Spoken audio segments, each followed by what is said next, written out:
വിശ്വനാഥനൊന്നും പറഞ്ഞില്ല. പെട്ടെന്നൊരു തീരുമാനം എടുക്കാൻ എനിക്കിത്തിരി വിഷമമുണ്ട്, അറിയാം. എന്നാലും എനിക്ക് വേണ്ടി, എൻ്റെ കുട്ടിക്ക് വേണ്ടി പെട്ടെന്നൊരു തീരുമാനം എടുത്തേ പറ്റൂ വിശ്വനാഥൻ. കാലു പിടിക്കാൻ ഞാൻ. ഈശ്വര ശാപം കിട്ടണൊരു കാര്യം തലയിലെടുത്ത് വെക്കണോ ബാലരാമ? നമ്മള് ഭരതം മോഹിച്ചൊരു കുട്ടിയല്ലേ അവള്. എന്ത് ഈശ്വരശാപം ദൈവപ്പെടുത്തി? ഒരിക്കലും പന്തലും പണ്ടവും പായസവും ഒക്കെ ഒരുക്കി വെച്ച് അവനെ കാത്തിരുന്നില്ലായിരുന്നോ നമ്മള്? ആരാ അതൊക്കെ വേണ്ടെന്ന് വെച്ചത്? ആരാ ഒക്കെ തകർത്ത് തരിപ്പണമാക്കിയത്? ഒക്കെ മറന്നു ദൈവപ്പെടുത്തി. എന്നാലും എന്റെ ബാലരാമ, ഒരെന്നാലുമില്ല. ഇനി അവനിട്ട് പന്ത് കെട്ടാൻ കൊടുക്കില്ല ഞാൻ എൻ്റെ മോളുടെ ജീവിതം. ഇനി ആർക്കും വേണ്ടാച്ച. പാടത്ത് നെല്ലി തെളിക്കാൻ കൊണ്ടുവച്ച വിഷമുണ്ട് അവിടെ, ക്ഷാരത്ത്. എടുത്ത് കൊടുക്കും ഞാൻ എൻ്റെ കുട്ടിക്ക്. ബാലരാമ, അല്ലാതെ ഞാൻ എന്താ പെങ്ങളെ പറയുക? അമ്മ അപ്പുറത്ത് പോ.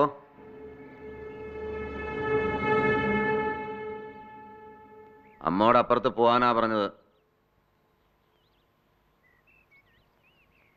ചോദിക്കണേല് ബാലമാമയ്ക്കൊന്നും തോന്നരുത്. ശീലാവതി ഒന്നുമല്ല മീര എന്നെനിക്കറിയാം.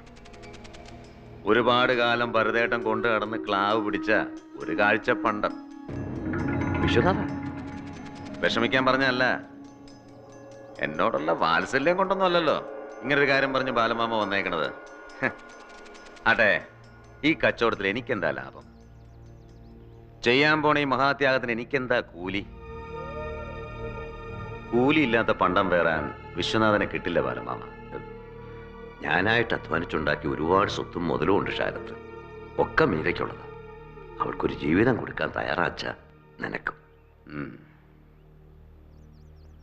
ഈ മാസം 16-ാം തീയതി എനിക്ക് ദുബായിക്ക് മടങ്ങണം.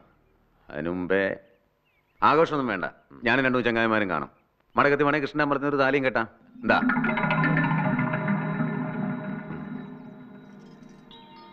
എന്തായി കുട്ടിയെ കാണിക്കണേ?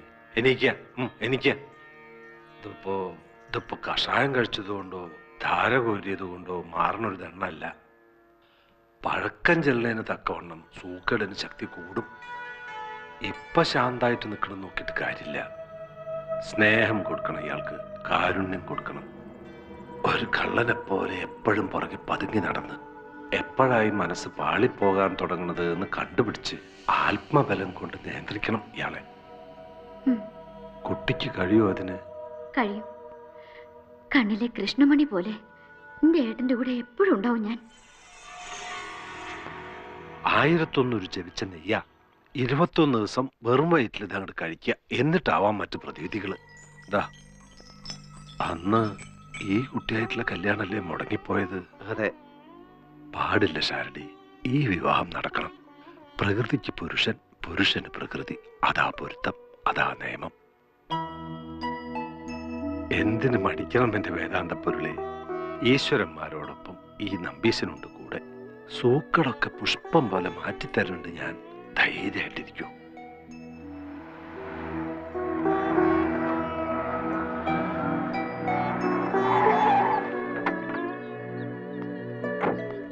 അമ്മേ, അമ്മേ, ഒരു നിലവിളക്ക് കത്തിച്ചു വയ്ക്ക. ലക്ഷ്മി, താലത്തിലൊരു പുടവ ഇങ്ങോട്ട് എടുക്ക. കുരവ ഇടാൻ അറിയോ ഗോവിന്ദമാമയ്ക്ക്? വീണ്ടും വയ്യാണ്ടായോ ഭരതം നിനക്ക്? ഞാൻ ഭ്രാന്ത് പറയല്ല, എന്റെ കല്യാണം നടക്കാൻ പോവാ. ഈ വീട്ടുമുറ്റത്ത് വെച്ച് ഇപ്പൊ ഇറങ്ങി വരിക.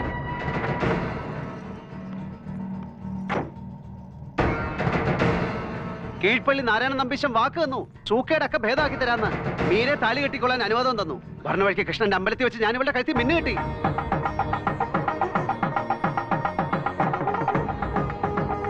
അനുഗ്രഹിക്കണം അമ്മയും ഗോവിന്ദമാമയും ഞങ്ങളെ.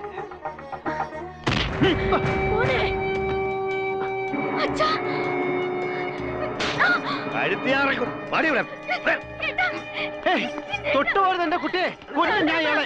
എവിടെ എവിടെ എന്റെ പെട്ടി വെട്ടിപ്പൊളിച്ച മയു ഗോവിന്ദമാമേ, കൊല്ലും ഞാൻ ഇയാളെ.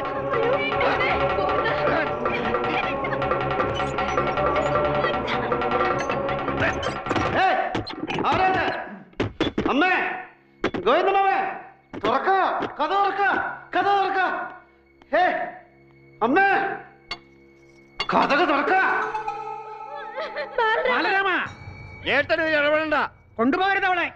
കൃഷ്ണൻ അമ്പലത്തിൽ നിന്ന് ഭരതം താലി കെട്ടിയ പെണ്ണാവള്. ഭ്രാന്തനാവൻ, ഭ്രാന്തൻ. ഇന്ന് കൃഷ്ണന്റെ അമ്പലത്തിൽ കൊണ്ടുപോയി താലി കെട്ടും, നാളെ ഭദ്രകാളിന്റെ അമ്പലത്തിൽ കൊണ്ടുപോയി കരുത്തിറക്കും. അതിനൊക്കെ ഞാൻ കൂട്ടിയിരിക്കണം. വാടി ഇവിടെ. മീര